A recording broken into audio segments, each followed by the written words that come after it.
কমার্সে তোমাদের আবারও স্বাগতম। গত ক্লাসে আমরা যে ভিডিওটা দিয়েছিলাম সেটা হচ্ছে 2017 সালের লেনদেন চ্যাপ্টারের প্রথম সৃজনশীল, ওইটা নিয়ে আলোচনা করেছিলাম। আজকে যে সৃজনশীলটা নিয়ে আলোচনা করবো সেটা হচ্ছে ওই একই চ্যাপ্টারের হচ্ছে 2017 সালের বোর্ড বইয়ের লেনদেনের 2 নম্বর সৃজনশীলটা, মানে লেনদেন চ্যাপ্টারের দ্বিতীয় সৃজনশীলটা, এটা নিয়ে আজকে আলোচনা করবো। যারা ইতিমধ্যে আমাদের ভিডিওগুলি দেখছো আমাদেরকে অবশ্যই কমেন্টে জানিয়ে উৎসাহিত করবে, এবং যাতে তোমাদের যদি অন্যান্য কোনো চ্যাপ্টারের চাহিদা থাকে সেটাও আমাদের জানাবে। তোমাদের রিকোয়েস্টের ভিত্তিতে আমরা ওই সকল চ্যাপ্টারগুলি নিয়ে আগে আলোচনা করব। তো আজকে আমরা যে চ্যাপ্টারটা নিয়ে আলোচনা করব সেটা হচ্ছে লেনদেন চ্যাপ্টার, এবং ওই চ্যাপ্টারের দ্বিতীয় সৃজনশীলটা। দেখি আমরা চলে যাই সরাসরি কোশ্চেনে। এটা হচ্ছে 2017 সালের বোর্ড বইয়ের লেনদেন চ্যাপ্টারের দ্বিতীয় সৃজনশীল। প্রথম সৃজনশীলটা আমরা অলরেডি ক্লাস নিয়ে ফেলেছি, এবং যারা মিস করেছো সেটা আমাদের ফেসবুক পেজ এবং ইউটিউব থেকে দেখতে পারবে। চলে যাই সরাসরি কোশ্চেনে। মিস্টার শঙ্কর সাহা একজন ব্যবসায়ী জানুয়ারি মাসের 2014 সালে তার ব্যবসায়িক লেনদেনগুলো সংগঠিত হয়। জানুয়ারি 2 5,000 টাকায় বেতনে একজন ম্যানেজার নিয়োগ দেওয়া হলো। জানুয়ারি 7 ধারে পণ্য বিক্রয় 20,000 টাকা। জানুয়ারি 10 নগদে মনিহারি ক্রয় 500 টাকা। জানুয়ারি 12 শঙ্করচন্দ্র তার ব্যক্তিগত তহবিল থেকে ছেলের স্কুলের বেতন দিলেন 2,000 টাকা। জানুয়ারি 20 সুমনা ট্রেডার্সের নিকট হতে 5,000 টাকা পাওয়া গেল। জানুয়ারি 25 বিজ্ঞাপন বাবদ পরিশোধ 700 টাকা। তো কোশ্চেনের ক নম্বরে বলা আছে যে লেনদেন নয় এমন ঘটনাগুলি চিহ্নিত করে মোট পরিমাণ নির্ণয় করো। লেনদেন নয় এমন ঘটনাগুলিকে আমাদের চিহ্নিত করতে বলেছে। উপরোক্ত ঘটনাগুলি থেকে যেগুলি লেনদেন নয় সেগুলি আমরা চিহ্নিত করব। তো কোনো কিছু যদি পরিমাণ চাই, যে পরিমাণ যদি নির্ণয় করতে বলে, সেক্ষেত্রে আমাদের ঘরটা হবে 3 কলামের একটা আমরা ঘর করব। সেই ঘরে প্রথমে থাকবে তারিখ। যদি কোশ্চেনে তারিখ থাকে তাহলে তারিখ, অনেক সময় কোশ্চেনে ক্রমিক নং দেওয়া থাকে, তাহলে সেটা কোশ্চেনে ক্রমিক নং লিখতে হবে। তো 3 কলামের ঘর, তারিখ অথবা ক্রমিক নং, বিবরণ, আর হচ্ছে টাকা। ওকে, আমরা একটা ঘর করে ফেলি। ক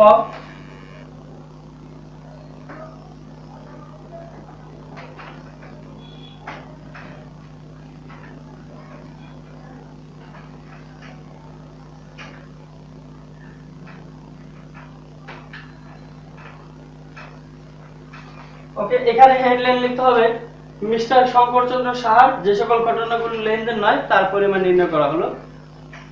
যেহেতু কোশ্চেনের তারিখ আছে, আমরা ঘরের নাম দেব হচ্ছে তারিখ, লেনদেন নয় অথবা বিবরণ, যে কোনো একটা দিলে হবে। এগুলো হচ্ছে টাকা। ওকে, দেখি কোনগুলি লেনদেন আর কোনগুলি লেনদেন না। লেনদেন কি লেনদেন নয় এটা আইডেন্টিফাই করার একটা ওয়ে হচ্ছে অনেকগুলি ওয়ের মধ্যে যে সকল ঘটনা ব্যবসার সাথে সম্পর্কযুক্ত, মানে এই ঘটনাটা লেনদেন হতে গেলে অবশ্যই ব্যবসার সাথে সম্পর্ক থাকতে হবে, এক। আর দ্বিতীয় হচ্ছে অর্থের পরিমাপযোগ্য হতে হবে। এই হচ্ছে, এই দুইটা যদি থাকে তাহলে এটা লেনদেন হবে। আর লেনদেন যদি দুইটার একটা বৈশিষ্ট্য না থাকে তাহলে এটা লেনদেন না। শুরু করা হলো যে জানুয়ারি 2 5,000 টাকা বেতনে একজন ম্যানেজার নিয়োগ দেওয়া হলো। 5,000 টাকা বেতনে একজন ম্যানেজার নিয়োগ দেওয়া হয়েছে। যেহেতু ব্যবসায় নিয়োগ দেওয়া হয়েছে সেহেতু এটা ব্যবসার সাথে সম্পর্ক আছে, কিন্তু নিয়োগ যেহেতু দিয়েছে কিন্তু বেতন তো তাকে ওই দিনই দেওয়া হয়নি, বেতন দেওয়া হবে 1 মাস পরে, সেহেতু এটা অর্থের অঙ্কে পরিমাপযোগ্য না। ঘটনাটা ব্যবসার সাথে সম্পর্ক ঠিকই আছে কিন্তু অর্থের অঙ্কে পরিমাপযোগ্য না, সেহেতু এটা হচ্ছে লেনদেন নয়। সেহেতু আমরা পেয়ে গেছি এটা একটা লেনদেন নয়। তাহলে আমরা লিখবো হচ্ছে 2014 জানুয়ারি 2 ম্যানেজার নিয়োগ, একজন ম্যানেজার নিয়োগ 5,000 টাকা। এরপরে ধারে পণ্য বিক্রয়, এটা ব্যবসার সাথে সম্পর্ক আছে এবং ঘটনাটি অর্থের অঙ্কে পরিমাপযোগ্য। নগদে মনিহারি ক্রয়, এটাও লেনদেন। শঙ্কর চন্দ্র তার ব্যক্তিগত তহবিল থেকে ছেলের স্কুলের বেতন দিলেন, এটা লেনদেন নয়। কেন লেনদেন নয় এবার আমরা আলোচনা আসি। শঙ্করচন্দ্র তার ব্যক্তিগত তহবিল থেকে দিয়েছে, যেহেতু ব্যক্তিগত তহবিল থেকে দিয়েছে এটা ব্যবসার সাথে সম্পর্ক নেই, এবং ছেলের স্কুলের বেতন দিয়েছে, মানে এটা হচ্ছে তার ব্যক্তিগত খরচ, ব্যক্তিগত তহবিল থেকে পরিশোধ করেছে, এটা ব্যবসার সাথে কোনো সম্পর্ক নেই। যেহেতু সম্পর্ক নাই সেহেতু এটা লেনদেন না। ওকে, দেখা যাক। সুমনা ট্রেডার্সের নিকট হতে 5,000 টাকা পাওয়া গেল, এটা লেনদেন। বিজ্ঞাপন বাবদ পরিশোধ করা হলো, এটাও লেনদেন। তাহলে এই লেনদেন নয় হচ্ছে 2 আর হচ্ছে 12। ওকে, 12 ছেলের স্কুলের বেতন প্রদান, ছেলের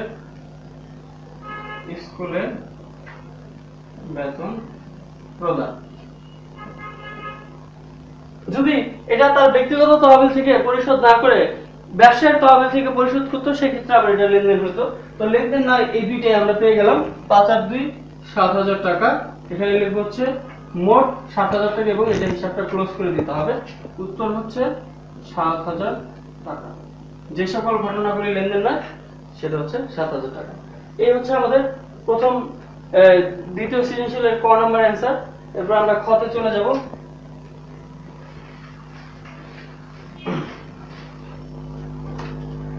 ওকে, মিস্টার শঙ্কর সাহার লেনদেনগুলোর সমীকরণ পদ্ধতিতে কারণ সহ ব্যাখ্যা। উপরোক্ত ঘটনা থেকে যেগুলো লেনদেন সেগুলি সমীকরণ পদ্ধতিতে কারণ সহ ব্যাখ্যা দিতে বলছে। ব্যাখ্যা দেওয়ার 3টা পদ্ধতি আছে, একটা হচ্ছে আধুনিক পদ্ধতি, সনাতন পদ্ধতি, আর একটা হচ্ছে সমীকরণ পদ্ধতি। এখানে সমীকরণ পদ্ধতিতে দিতে বলছে, তো আমরা ঘরটা করে ফেলি। খ,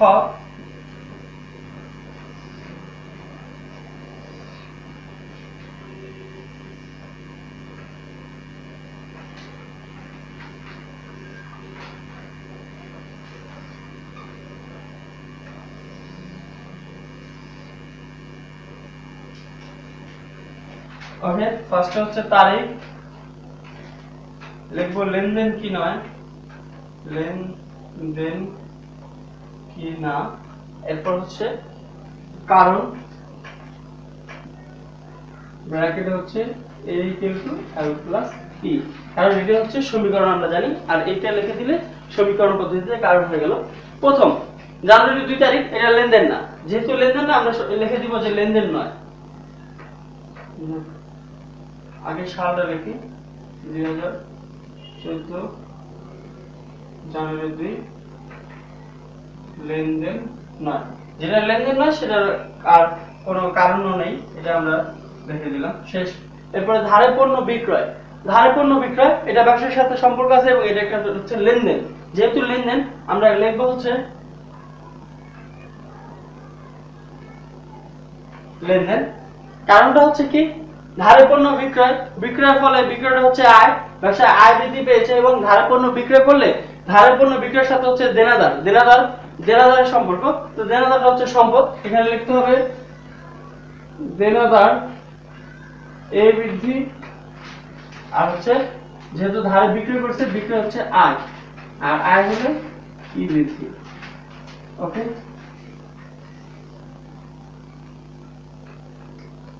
তারপরে নগদে মনিহারি ক্রয়, নগদে মনিহারি ক্রয় এটা 5 তারিখ 10।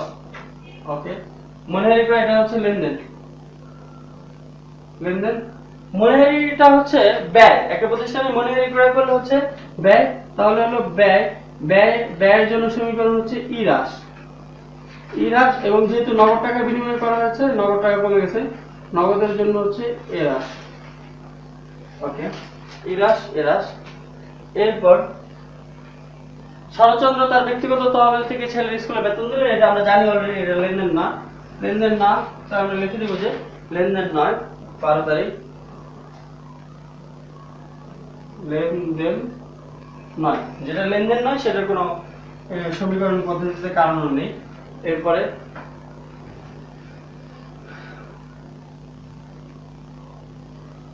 নেক্সট, সুমনা ট্রেডার্সের নিকট হতে 5,000 টাকা পাওয়া গেল। যেহেতু পাওয়া গেছে আর এটা আমরা জানি এটা হচ্ছে লেনদেন, তাহলে লিখি 20 তারিখ, লিখবো হচ্ছে লেনদেন।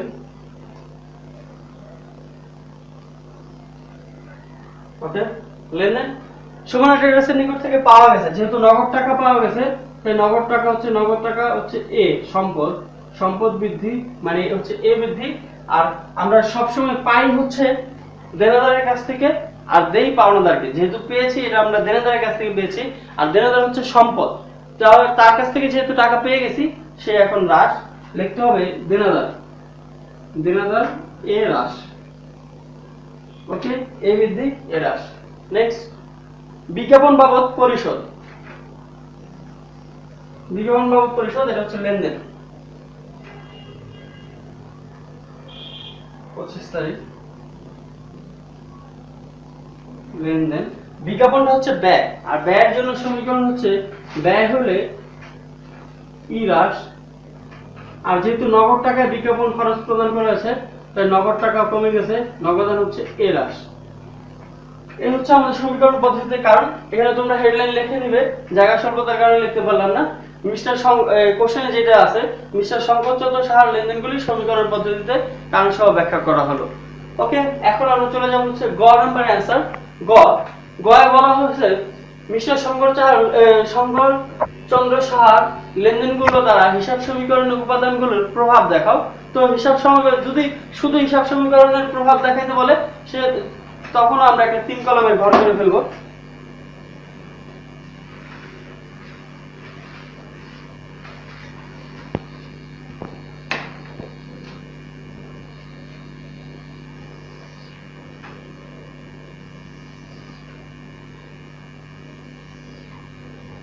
তারিখ, হিসাবের নাম,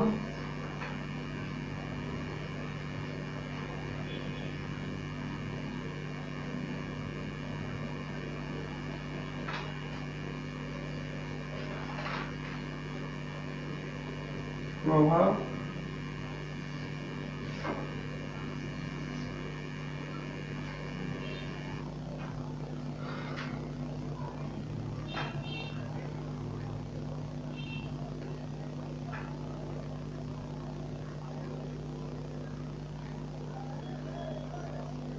এর উপরে লিখতে হবে মিস্টার শঙ্করচন্দ্র সাহার লেনদেনগুলো দ্বারা হিসাব সমীকরণের প্রভাব নির্ণয় দেওয়া হলো। ওকে, 1 নাম্বার যেটা হচ্ছে এটা শুরুটা লেনদেন না, যেগুলি লেনদেন না সেগুলো আমরা লিখবো না। জানুয়ারি 7 হচ্ছে লেনদেন, দেখলাম 2014 সাল জানুয়ারি 7। ওকে, ধারে পণ্য বিক্রয়, ধারে পণ্য বিক্রয়, তাহলে এখানে হিসাব দুটো হচ্ছে, একটা হচ্ছে ধারে পণ্য বিক্রয়ের সাথে দেনাদারের সম্পর্ক, আর ক্রয়ের সাথে পাওনাদার, এটা মনে রাখতে হবে। যেহেতু বিক্রয় করা আছে এটা হচ্ছে দেনাদার হিসাব আর হচ্ছে বিক্রয় হিসাব। ওকে, দেনাদারটা হচ্ছে সম্পদ, দেনাদার বাড়ছে, সম্পদ যেহেতু বাড়ছে সেহেতু সম্পদের সমীকরণ হচ্ছে এ বৃদ্ধি, আর বিক্রয় হচ্ছে আয়, তাহলে আয়ের সমীকরণ হচ্ছে ই বৃদ্ধি। ওকে,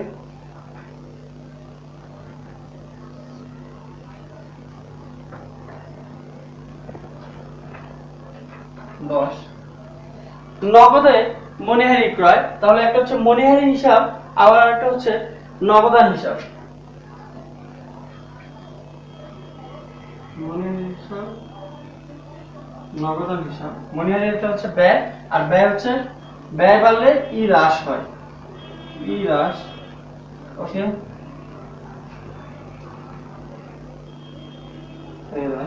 যেহেতু মনিহারি নগদে ক্রয় করা হয়েছে সেহেতু নগদ টাকা চলে গেছে, নগদ টাকা হচ্ছে সম্পদ, আর সম্পদের সমীকরণ হচ্ছে এ, নগদ টাকা যেহেতু হ্রাস সেহেতু এ হ্রাস। ওকে, তারপরে 12 তারিখ এটা লেনদেন না, যেহেতু লেনদেন না আমরা এটা লিখবো না।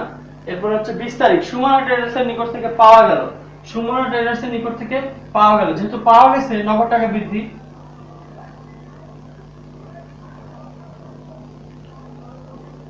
নগদান হিসাব, আর দ্বিতীয় হচ্ছে সুমনা ট্রেডার্স হিসাব, সুমনা ট্রেডার্স হিসাব। নগদ টাকা বাড়ছে, নগদ টাকা হচ্ছে সম্পদ, আর সমীকরণ সম্পদ হচ্ছে সম্পদের সমীকরণ হচ্ছে এ বৃদ্ধি।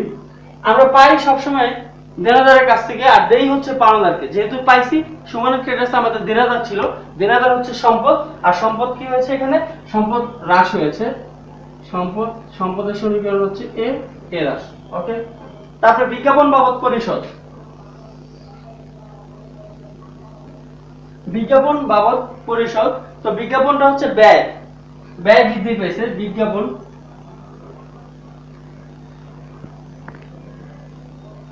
বিজ্ঞাপন হিসাব আর হচ্ছে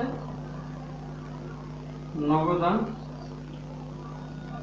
হিসাব। বিজ্ঞাপন হচ্ছে ব্যয়, আর ব্যয়ের জন্য সমীকরণ হচ্ছে আয় ব্যয় মূলধন উত্তোলন, এগুলির সমীকরণ হচ্ছে ই